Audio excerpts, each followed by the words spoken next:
Welcome to Tales She Told Me, a podcast featuring ordinary women who have done and overcome extraordinary things. I'm your host, Farrah Haidar. Joining me today is Stacy DiStefano. Amidst a divorce in 2008, Stacy's 4-year-old daughter was diagnosed with brain cancer. 3 months later, Stacy lost her daughter, changing her perspective on life forever. Navigating her grief while doing her best to stay positive for her 3 children, Stacy would lose both her parents in quick succession. Shortly after, her son would struggle with a serious drug addiction and would go missing for a few months. Since then, her son has recovered and is now thriving. She has remarried and launched her own consulting firm. Today, she leads a team of 26 as the CEO of Consulting for Human Services. She is also entrepreneur in residence at Optum Startup Studio, a startup accelerator focused on driving innovation in healthcare, as well as an advisory board member to RX Diet, Florio Tech, and Bluebird Tech. Stacy, thank you so much for being on the show. Reading your story, I'm so struck by your tenacity and courage. And I think let's start at the beginning. I'd like to start with your daughter. How did you find out she was ill? Yeah. So, thanks for having me. And I really appreciate the opportunity to talk about this. So, back in 2008, I was going through a divorce and the kids were going back and forth on the weekends, between parents as kids do. And Avery was the youngest. She was 4 at the time. My son was 6 and my twins were 11. And she was having a difficult time in transition. She would say she didn't want to go back and forth. I have a headache. I have a stomach ache. And so eventually we took her to the pediatrician just to get checked out. And they would say, oh, it's psychosomatic, it's anxiety, it's the divorce. And a couple of months went by where we just thought that was the case with the symptoms. And then she started to kind of almost like dry heave a little bit at daycare one day. And they asked us to take her home. So we took her to the doc. The doc said, well, take her to the ER for fluid. She may be dehydrated. So we did that. And that is where the journey began. That was April 29th, 2008. And they did some routine tests on her. Her eyes didn't match up when they did the light in the eyeball test. So they ordered a CAT scan and they found a tumor on her brainstem. And so we were sent to Children's Hospital in Philadelphia. And that is where she was diagnosed and it all began. Oh. I can't imagine. Do you think that people find it hard to hear you talk about it sometimes? Maybe harder than you feel? Yeah, I think that's the case. Sometimes, there's always that innocuous question with strangers. They'll say, oh, do you have any children? And that's such a loaded question, although unintentional. So I kind of wince a little bit when I'm asked that. And I often do, mention, I have 4 children. And then they'll say, well, how old are they? And then we'll answer. And then sometimes they'll say, well, how, their ages or their names. And eventually, you try to sidestep the question, but it comes to having to say, my daughter would be 19 today. She died when she was 4. And you get that sort of shock Yeah. reaction. And sometimes I move right past it because that's not the intention, right? We don't want to, focus on that. But I do think people who want to hear the story have a really strong reaction. It's a very emotional story. But I think if you think about life afterward, right, it's really important to kind of know 15 years later, you can live with it. It's not something that you get over, but it's something that you can learn to carry. Yeah. So it's interesting that you say that because um, learning to carry, I think that kind of grief is a process. And I'm just wondering what you have learned from it and how you came to that ability. So yeah. I mean, you learn the hard way, right? And I can't tell you how many people as a first reaction say, I don't know if I could have handled that, or I don't know how you manage that. And the answer is you don't have a choice, right? There isn't an option to opt out. It happens and you have to deal with it, right? So, I think everyone is capable of managing it if they're given that circumstance because you have to, right? So we do that, we learn that. And the more distance you get from it, it's the more distance you get from the physical loss from the day that she died, from the illness, from the trauma of that. you adapt to the pain almost like you would with an injury, right? So it's kind of like an emotional limp, right? Yeah. Instead of breaking your leg and having a limp, you have this emotional limp throughout your life that you just navigate around. It becomes like a disability. In a lot of ways, there's PTSD, there's things that we deal with as a family, there's things that I continue to deal with personally, but you manage it and you navigate it because you have to. Yeah, I say this to people all the time because I grew up in a war zone and people are like, well, how do you? And I'm like, you got no choice. And you That's will right. rise. I think when you're put to the test, you'll surprise yourself. Yeah. Well, and I do think there's choice involved, right? Because certainly had relationships or friendships or whatnot with a lot of women who were in the same circumstance when we were at Children's Hospital, right? The whole oncology floor was parents navigating a terminal illness in many cases. And what I watched during that time was, I think I didn't intentionally make this connection until later, but you watch some parents, and I just relate more to the mothers, some women who really let their lives fall apart after, and they can't recover, and especially if it's their only child, and they really stay in this depression, and it's debilitating, and they just can't find a way forward. And I remember thinking like, gosh, I don't want to respond that way. So there was some intentionality around like, this is happening. There's nothing we can do with it. We've managed it medically the best that we can, but it was a very rare aggressive form. There was nothing to be done. Right. So what can I do to move forward? And, you just have to make that intentional choice. You're going to figure it out. You're going to find a way. Now, you were going through a divorce during the time, which I'm sure complicated it. Um, how did you navigate that? I mean, boy, not well in the I mean, there's a lot of moments I wasn't proud of, during that time. I mean, lots of emotion, really hard to be in the same room, with someone while you're making choices around medical care, while you're doing visitation, while you're navigating the other kids, and all the stressors that come with having 4 kids, Yeah. 11 and under, trying to navigate separations of lives and consistency of things with kids, and then, a child who's dying on top of it all. So, families involved with that, parents, step parent, all of that. It was just an unbelievable tangle, that just didn't unwind itself a lot of times. So, I think we limped through it the best that we could. Yeah. Would you have done anything differently? I mean, obviously you would, but Oh yeah, and yeah, of sometimes course. that's a trick question because it's like, how would I have known, right? Hindsight is Right. 2020, but would you? Yeah. I mean, I think there's points of my life where I always say I could do something differently, right? Yeah. Hindsight, it's the Monday morning quarterback, right? All the plays I would have taken. But yeah, I think we did the best that we could with a really emotionally charged situation on so many levels. It wasn't all of our best days all the time, right? And you got to give yourself some grace around that. But I think you do the next. Hopefully, there isn't a next divorce. I'm happily married. When you have those trying circumstances, I think that really gave me perspective, how to handle difficult challenges forward. And I lean on some of that, learning in my world today, both personally and professionally. Yeah, I mean, you had 3 other children. I'm assuming they were all older, correct? Yeah, my son was 6 at the time, and I have a son and daughter twins that were 11 at the time. Okay. So I mean, you had other responsibilities in addition to this sick child. So, Yeah, and professionally, I mean, I was the program director for a mental health program that was multiple counties, multiple employees, 30 different people we supported in the community from a behavioral health standpoint. So I did take, some time off of work, but was getting right back into it. There wasn't this, big long period where you could sit around and feel sorry for yourself. yeah, absolutely, especially because you were probably you actually were the sole breadwinner at that time because you were, Yeah, getting yeah, divorced. sure. So it was a lot of change all at once. After that, you mentioned that you lost both your parents in quick succession. Yeah.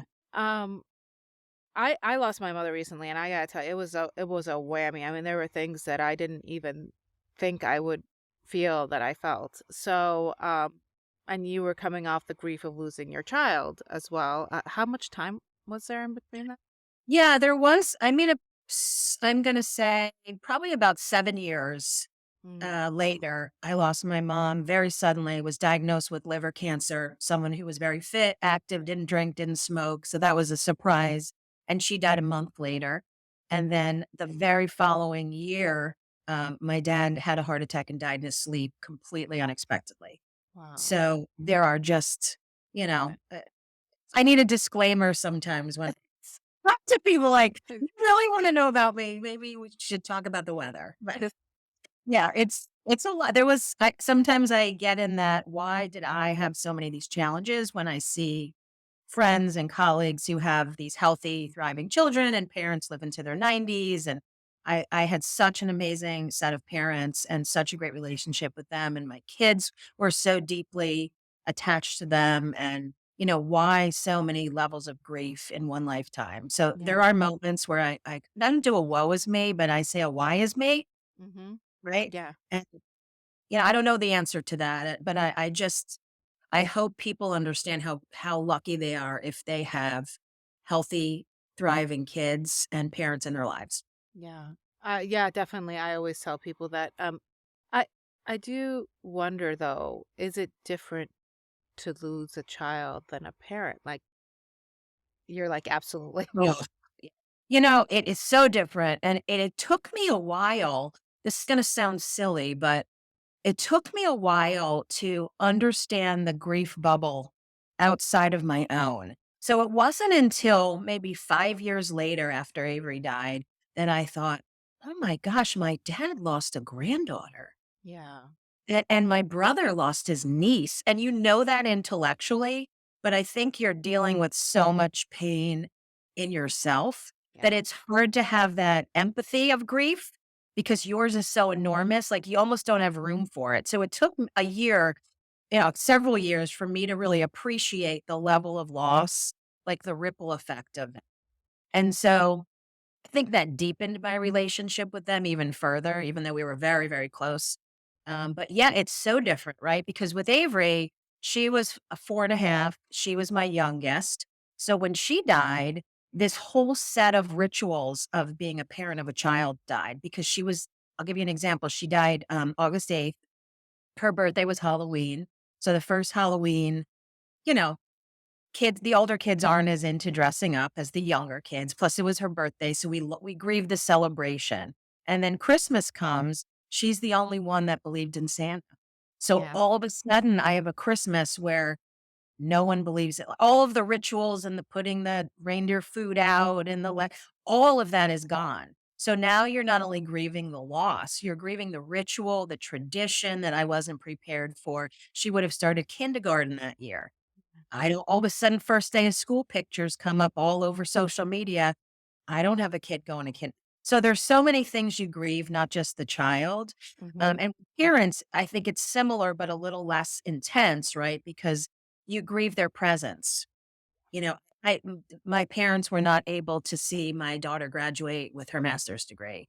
They were not able to see my son's recovery. They were not able to see so many milestones that, you just wish they were there to celebrate with you. So it's a different, but it's definitely a broader loss than the person.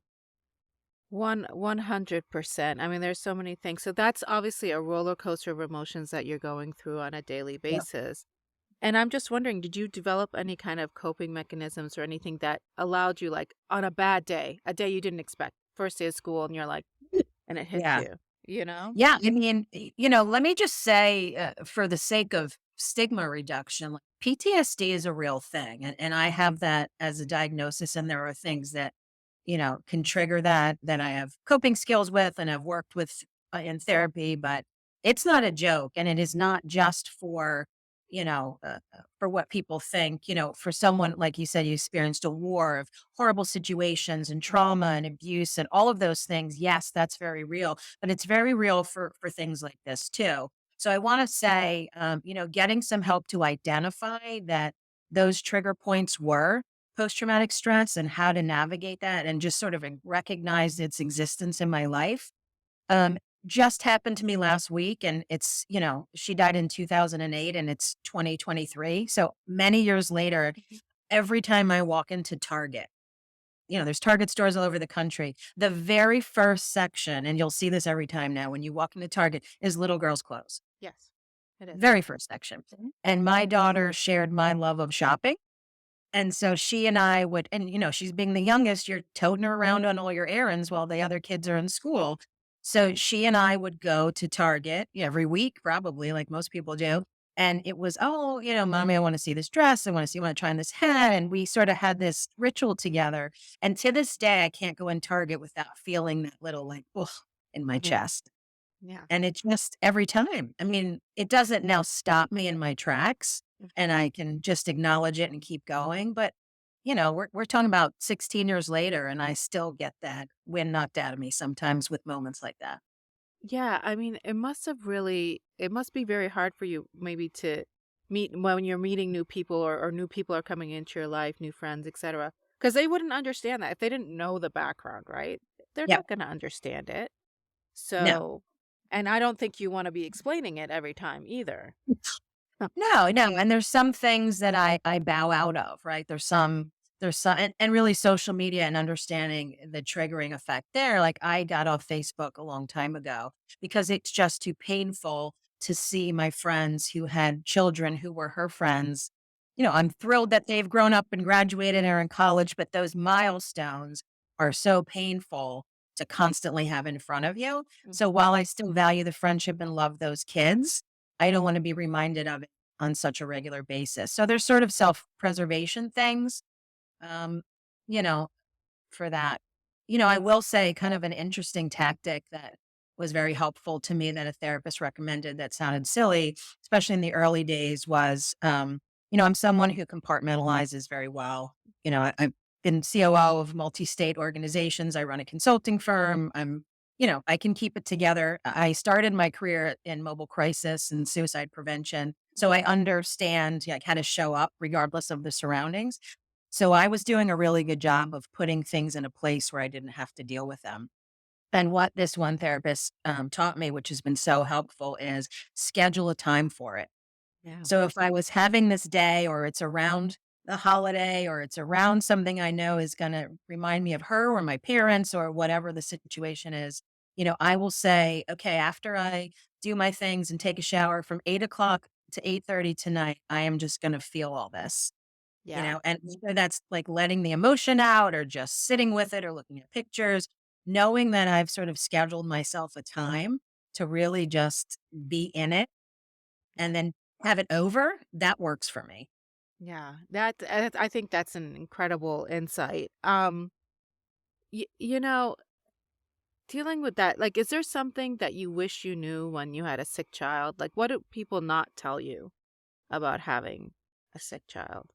Well, you know what? Like I've also often thought about writing a book about that because people don't tell you anything, right? So there's so much of what you're feeling that feels like you're doing it wrong, and there is no way to do it wrong, right? So I think some of it is, you have to let go of some of the pieces of your life that you can't be present for and to control. I mean, I had 3 kids that were still trying to go to school Mm. during the beginning of this diagnosis, and I had to be in a hospital 2 hours away in Philadelphia. We were living in New Jersey at the time. And so you have to be okay with things not going the way you want it to go. Like your kids aren't going to eat what you think they should be eating, or their bedtime's not the same, or like little things are going to happen that you feel out of control as a parent and just let it go because you can only control what's in front of you. I think that was a big piece. And then just, um, leaning on the other parents in some way on that oncology floor was such a sociological experiment in a lot of ways, right? Because everyone is in the same, your child is sick, terminally ill, dying in front of you in some cases. And it's every level, every religion, every Yeah. socioeconomic class, every race. Cancer is not discriminating.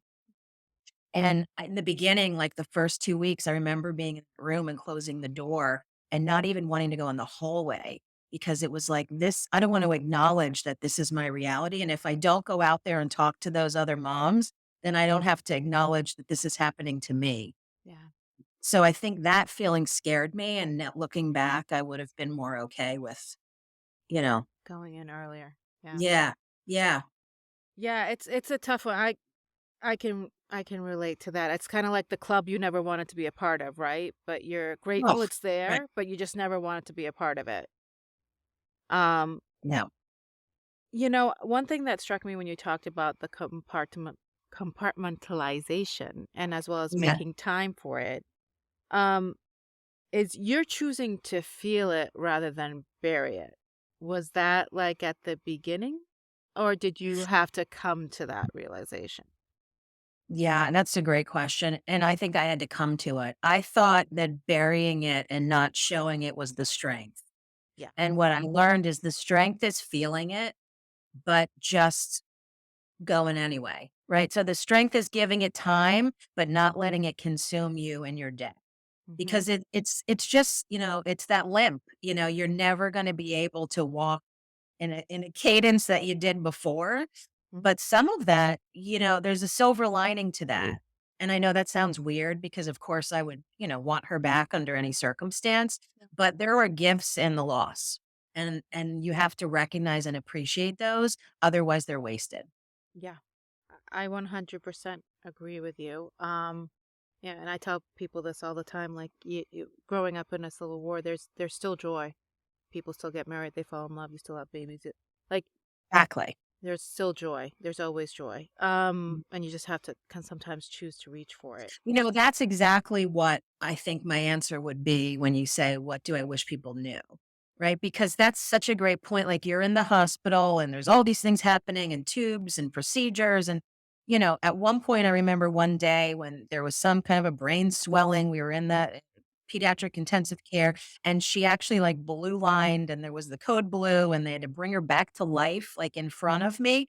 And then something funny happened or something funny to me. I think my brother was with me at the time and we laughed. And I remember thinking, why do I like my daughter just died and was revived in front of me? What, how are we laughing? But God, you have to laugh like that. You do. Have to find those moments to allow yourself that you just can't be and you're holding your breath all the time. Yeah, and I think anyone who has never experienced deep grief, they often come into a Mm. situation they're trying to be helpful, but they'll be very serious and they'll not want to laugh and they'll be like, "I'm here to support." And they're so well intentioned, but what they don't get is you can't be like that Oh, 100% or you're going yeah. to lose your mind, right? Oh, Um, yeah. yeah. Dark humor saves the day. Dark Oh, humor, I'm all here for it. I know. My 13-year-old looks at me sometimes, goes, "You have dark humor." I'm like, "My dark humor has saved me. Thank you That's very it. much." That's it. Um, so I'm gonna move on a little bit. So you lost your parents, and then your son develops a drug addiction. Yeah, that was actually during the time, before I lost my parents. Oh, And actually losing my dad was the impetus of kinda turning him around and him finding his recovery. So there were a few years prior he was very close to my daughter. He was 11 when she died. He's a very emotionally open, loving, incredible, creative soul, and he would crawl in bed with her in the hospital. I mean, he was very close. So I think he's one who had a hard time with the divorce. He had a hard time with adjustment. Also, the twins were starting middle school. September. She worst died in August.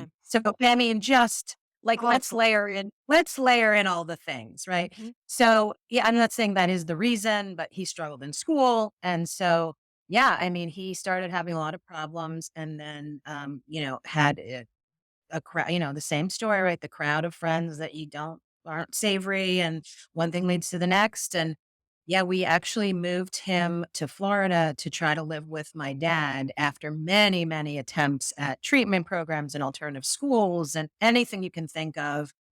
He was about 17 at the time, 16 at the time.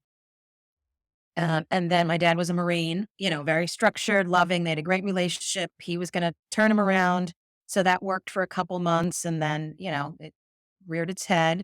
And my son left my dad's and, got involved with a group of people there in Florida and I mean, he gives me permission to share this. We've talked about it before, was using heroin and cocaine and Xanax. And I would get a call sometimes from an emergency room saying, "Your son's here. He had a seizure in a 7-Eleven," or, all these things. I didn't know where he was. He had a phone. He didn't have a phone. We were told, don't give him a phone, don't give him money. So it was just this no win situation as a parent. You Yeah. were either watching it all in real time or it was unknown to you.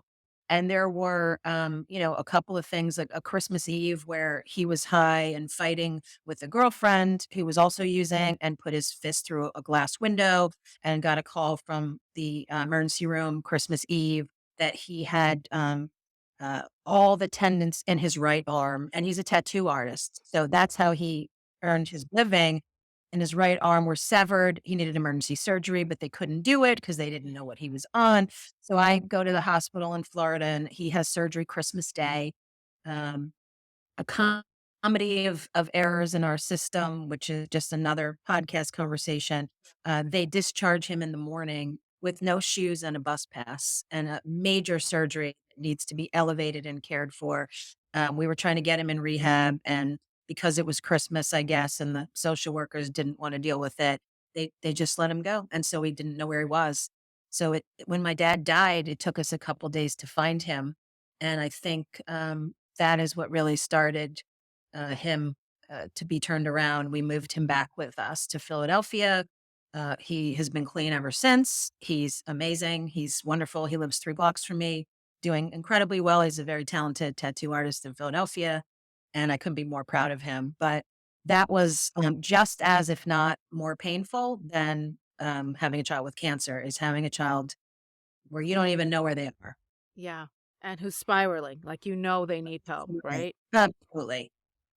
Yeah, Yeah. I can't imagine, like, I think for you, like, just walking into that hospital, you're like, is probably just another PTSD moment, right? Like, I'm back Right. here. Here we are with the IV tubes and the sutures and the smell of, Clorox and all of those things and the beeping sounds. You couldn't be more triggered. Absolutely. Absolutely. Absolutely. Yeah. Yeah. Yeah, I mean, I have sometimes smells that just transport me straight back, Mm. right? Sure. Sure. And it's like literally, it's almost like the scenery around me dissolves and is replaced, and then you blink and it's back, right? Absolutely. Yeah. Absolutely. And it's very hard for someone, by the way, who has never experienced that to understand how immersive of an experience it is. So I give you so much kudos for for enduring that again. I just have to ask, like, is there a philosophy or something that kept you going, a thought that kept you going? No, I mean, I spent a lot of days in the why me, right? Like, didn't I not suffer enough? There's like, where is the cry uncle part in my story? Right. So again, I mean, I think there's gifts and things you learn from all of that grief, and we could talk about that. But, you don't have a choice, that you have to just still go to work. You still have to make dinner. You still have to take a shower. You have to put gas in the car. I mean, life doesn't stop because it's hard. I mean, you know that. Yeah. Right. And I think you also prioritize, um, not prioritize, but put in perspective. So, for example, with Avery, she died. I was 100 days from diagnosis to when she died, right? Yeah. Relatively quickly. I know people and parents whose kids suffered for years. I know parents whose kids did not die, but are profoundly disabled. Hmm. So to me, some of that is there's a gift in the swiftness of it. Yeah. And there's a 100%. gift in the fact that she was 4 and she had no idea what was happening to her. Yeah. So there was bliss of, someone's bringing toys today. She feels good.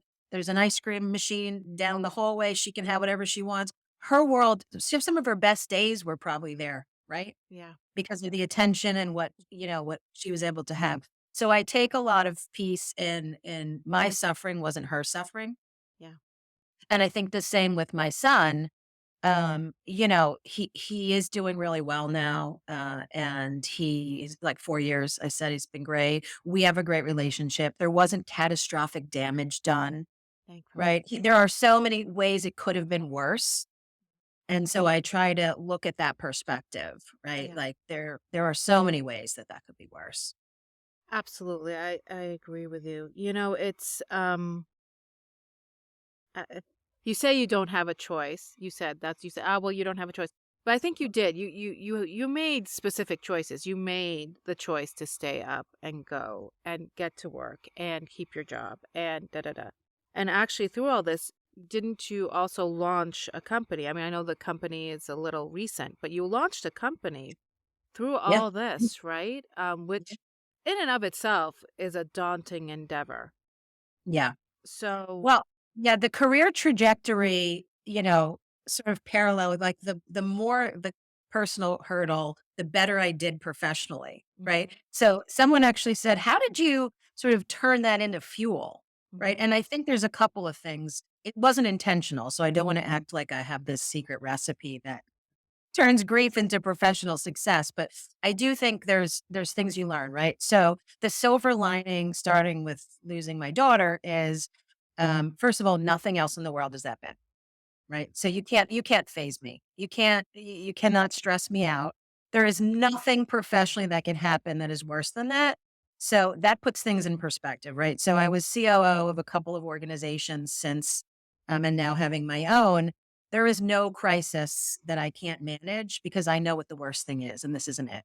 So I think that perspective and that calm transcends to professional success. I also really am very attuned to giving perspective around people's situations, right? So, one of the things I think about sometimes is that during the time, whether it was with my son or my daughter or after losing my parents, you would go to the grocery store, get gas in the car, or go to buy, something at Target or wherever, and you'd interact with people who had no idea what your life was at that moment. No idea, there's right? So relief in that. There's relief well, sometimes. there's relief in that, but there's also then to me like the reflection in so when I encounter people who seem crabby or grumpy or rude or whatever, you have to think for a moment, I don't know what their life is and their day is. So I think you give that grace and that benefit of the doubt in a different way once you've walked in that path. So I think that allows me to interact with people and support people and manage people and clients in a way that I wouldn't have had. And then the other piece is really your life no longer has time for bullshit, if I can say that. You can. Right. So I think also that has contributed to my current marriage and relationship of 15 years being the best, being better than it ever could have been pre grief, because I know that what's important, what there is to argue about, what there is not to argue about. And this is who I am and showing up as your real self. There's no other alternative. There's no purpose in not showing up as your real self. So I think the depths of the relationships I've kept and the ones I've carved away, I mean, there were certainly several personally and professionally that I realized weren't serving me in any way. And I don't mean that selfishly servingly, but we're emotionally draining, right? We're actually causing more agita, to quote my Italian grandmother's favorite word, Mhm. right? So why am I putting so much energy into this relationship, which just constantly is like banging your head at the wall at every turn?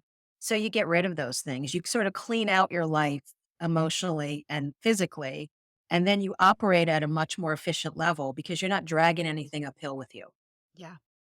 It's so interesting that you bring up the whole nothing phases you because I kind of felt similarly as well. And then I remember during my undergrad, I had this marketing professor in our Vietnam vet, and he was just like, someone was freaking out about some assignment or something. And he just looked at him and he's like, listen, did anyone die?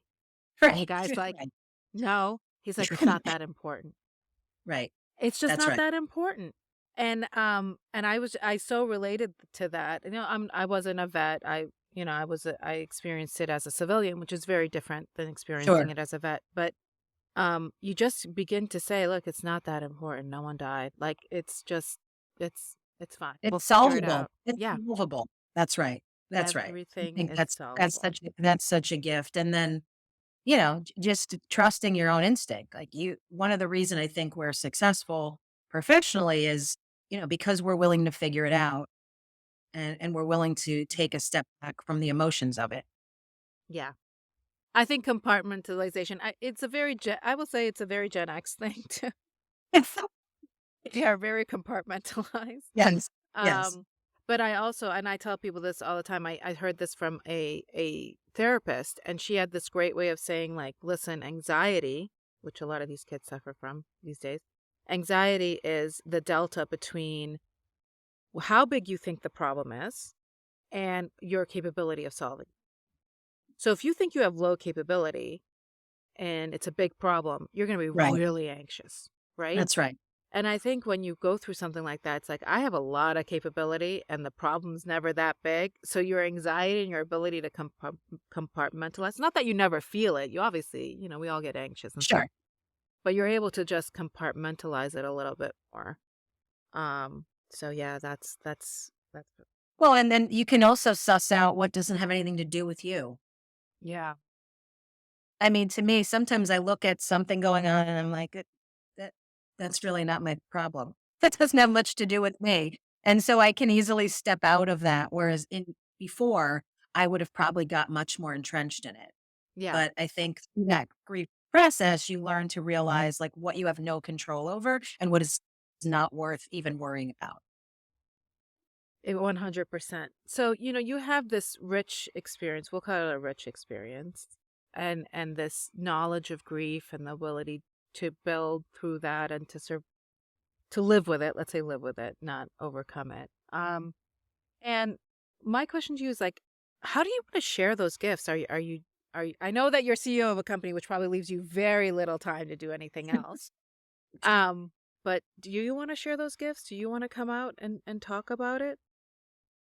Yeah, I think I'm starting to do that now. I don't know that I have found a place where it feels most helpful or where I would even know to start. But I can say just making the awareness that like it's not all good now. Like the PTSD conversation and kind of talking a little bit about normalizing behavioral health and mental health and talking about it. There is no shame in the suffering. The suffering means you had deep relationships and you cared and Hmm. you had a love with someone, whether it's a child or a parent or a friend or whomever, right? So I do think there's a conversation that's missing in our society about grief and how to handle people with grief. To your point, one of the things that's sometimes talked about, but I so relate to is the instinct is to ignore, is to never bring up the subject. And I think it was I can't remember. It was like John Edwards, the politician's wife, who they had lost a child, and she said, I'm going to misquote it terribly, but I loved the intention of it was like, please don't hesitate saying my child's name because you're not reminding me they died. Trust me, I haven't forgot. Yeah. Right. So I love when people say they learn the story in conversation or passing and they say, oh, show me a pic. I'd love to see a picture of her. I'd love to put a name to the face or tell me something about her or whatever the case is. I love being asked that. That doesn't upset me in the slightest. That is thrilling to me to have an opportunity to talk about her because you lose that. I mean, that's another point of grief is you have no more future things to talk about. Yeah. So it's not, tell me about what your other kids are up to.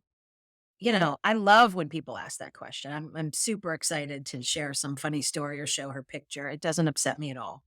Yeah, it's so funny. I was talking to a friend of mine once, and I'm like, I'm kind of awkward at funeral when people lose people. It was kind of a learning process for me, and he gave me the best question. He told me always ask them, tell me what you loved about them, Yep. or what Yep. was your favorite memory of them. Oh yeah. And he's like, if you ask those questions, it brings joy to a painful moment because even though they're grieving the loss of it, they're remembering all the beauty they had with them. Yes. Yes. So I've like, that's a killer question. Like every time Yeah. someone loses it, I'm always like, tell me what you loved about them. Tell me, yeah, Absolutely. talk to me Yeah. about them. It's funny. Last night I met a friend, a colleague for drinks, and we were happened to be talking about my mom, and she hadn't known anything or that she had passed, but we were talking about some similarity between this woman and my mom. They actually had the same first name, even. And when I got home, I sent her a picture, and I said, just for reference, Yes. this was a picture of my mom, and she loved it, and it was a great exchange, and you know, that's a beautiful thing to be able to continue that memory with someone else. Yeah. What did they say about grief? Grief is love persisting. Mhm. Yeah. It's a beautiful thing. So, just to go back about showing up in with grief and people in the workplace, I think we're finally getting to a point. I know growing up, maybe you can relate to this as older women. Um, you showed up when you were at work, you were at work. Like That's right. you didn't really talk about anything else that went outside. And we're finally, I think, beginning to show up as multifaceted people with lives, right? Yeah. Is there a way that you instill that in your organization, given that you have such a experience of it? Yeah. I mean, that's a great question. I don't know that that's come up in the sense of, I mean, I haven't had an experience beside my last role where someone that I worked with and that I had a very good relationship with, her husband passed and it was cancer. And I think we were able to talk in a way that was pretty candid, Hmm. not because it's ever the same, because it's very, everyone's grief is different. And the worst thing to ever say ever is, I know how you feel, because you absolutely don't. Right. But I think to just acknowledge that sometimes people need space to just talk about work. And so I remember this with her when her husband was sick and getting treatment, and everyone would sort of tiptoe in and feel obligated to ask how he was doing before they said, "Hey, can I have that HR report?" Yeah. Right? And what I would do is say, "I'm here if you want to talk about it, but I am going to treat you here as the same as you were 6 months ago. And we're going to talk about work, and we're going to complain about the people at work that we complain about, and we're going to work on projects together. But I'm not going to bring that into your day because it's already in your brain all the time." And Yeah. I think I loved that about when I went back to work. I said to people before I came back in, I said to my team, do not feel like you have to tell me again how sorry you are, because Yeah. you did, you were at the funeral, we took care of that. And on Monday when I come back, let's just work. Yeah. Maybe because you don't want to feel like it's completely disabled you as well. Like people's perception of you has changed. You suddenly become different, kind of like when you get widowed, or it's Yes. almost like it's almost their perception of you has changed, right? Oh, right. That's right. Yes, that's right. I think that's a piece of it. But also, I think giving people the language they need to talk to you is helpful. Right? Hmm. Because some folks don't know what to do. They don't, to your point earlier, like they come in soft shoe and quiet and how can I help you? And sometimes you just need, I mean, I remember a great experience when my daughter was post surgery at one point, and I had about 5 girlfriends drive the 2 hours to come spend the day at the hospital. And they came with wine, sneaking it in. And was like, listen, we're just going to drink like we would if it's a Thursday night we're getting together. And I thought, this is exactly what we need, Yep. more alcohol in hospitals. But what's the normalizing? Like, let's do something that we would normally do on a Thursday. Let's just not let, cancer and illness and all of this overshadow every moment of every day. Finding that, like, the joy, like you mentioned. Hmm. So I think giving people permission to come to you that as they normally would, Yeah. that is something I would just say you can do as a person in this process. Well, now that we've talked, we're bringing up joy again. This is actually leads me to the perfect segue of asking you the question I ask all my guests, which is, what is a weird habit or ritual you have that makes your life more joyful? Oh my gosh. I think I I know myself. I know my limitations.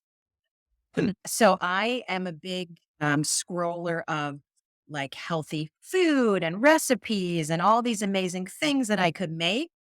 And I dream that, like, sort of in the morning, I'll scroll through in bed. That's how I start my day. I'm a slow start. And I'll scroll through Instagram or whatnot and say, oh, I'm going to make this healthy, whatever, and then I go down and toast a bagel. But the reality is, it brings me joy to know that if I really wanted to be this like healthy gourmet chef and have all this wonderful food in my house, that I could. So I sort of give myself permission to pretend that I'm going to be A gourmet chef.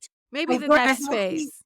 person. Right. Yeah, next phase of your career, you can do that. Next phase. But it brings me joy to see all these wonderful meals and food and, all of that. And, then I don't do anything about it. Stacy, it was a great conversation with you. I'm so glad you could make it on the But podcast. And if you're out there and you'd like to hear more from Stacy, you can connect with her on LinkedIn at Stacy DiStefano. You can also visit her CHS's website at, God, www.consultingfhs.com. and I so had that, and I didn't. All We're right. good. So, and as always, we'll have links in the show notes below. And I'd love to hear from you about this episode. How have you dealt with grief in your life? Hit me up on Instagram or Facebook at Farrah Haidar. And don't forget to hit the subscribe button so you'll get notified when a next episode is available. Also, I'm giving away a PDF of some of the best quotes we've had on the show, beautifully designed to print and journal your thoughts.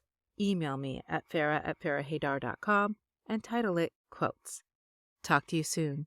Till then, chase your happy.